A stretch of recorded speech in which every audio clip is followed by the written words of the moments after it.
एक जंगल में टॉनी नाम की गरीब चिड़िया रहती थी। एक दिन वह खाने की तलाश में जा रही थी। तभी वहाँ शिकारी पंछी आ जाता है।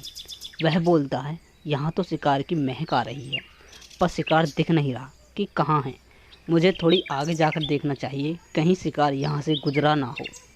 वह वहाँ से चला जाता है। टॉनी भी खाने की तलाश में निकल जाती है। थोड़ी दूर ही उसको अनाज की कुछ बाल मिल जाती है। वह लौट ही रही थी कि तभी उसको एक आवाज़ आती है जो एक पेड़ से आ रही थी। टॉनी उस पेड़ के पास जाती है तो पेड़ उससे बोलता है, चिड़िया, क्या तुम मुझे थोड़ा पानी पिला सकती हो, क्योंकि मैं बहुत दिनों से प्यासा हूँ। टॉनी बोलती है, ठीक है, मैं तुम्हारे लिए पानी लेकर आती हूँ, तब तक तुम मेरे अनाज की देखभाल करना। टॉनी पास ही के तालाब से पानी लेकर आ जाती है और उस पेड़ को पिला देती है और अपने घोंसले में आ जाती है। टॉनी सोचती है कि यहाँ रहना अब ठीक नहीं होगा, क्योंकि यहाँ शिकारी पंछी कभी भी आ जाया करेंगे।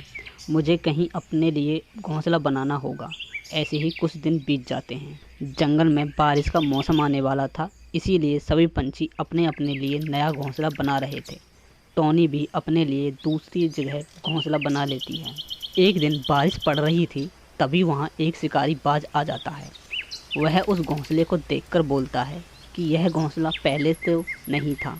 लगता है किसी नए पंछी ने यह घोंसला बनाया है, और यह घोंसला तो बहुत मजबूत ही भी है।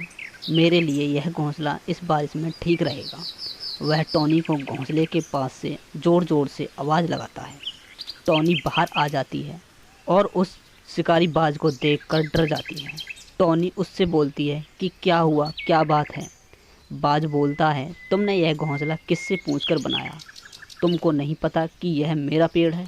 तुम अभी के अभी यह घोंसला खाली कर दो, नहीं तो तुम्हारे लिए ठीक नहीं होगा। टॉनी डर जाती है और वहाँ से चली जाती है। वह बारिश में एक पेड़ के नीचे बैठ जाती है। तभी उसको उसी पेड़ की आवाज़ आती है। टॉनी उसके पास जाती है और वह पेड़ बोलता है कि चिड़िया, तुम इतनी परेशान क्यों हो? तो टॉनी उस पेड़ को सारी बात बता देती है। पेड़ बोलता है कि तुम परेशान मत हो, तुमने मेरी मुसीबत में मेरी मदद की थी, इसलिए अब मेरा भी फ़र्ज़ बनता है कि मैं तुम्हारी मुसीबत में तुम्हारी मदद करूं।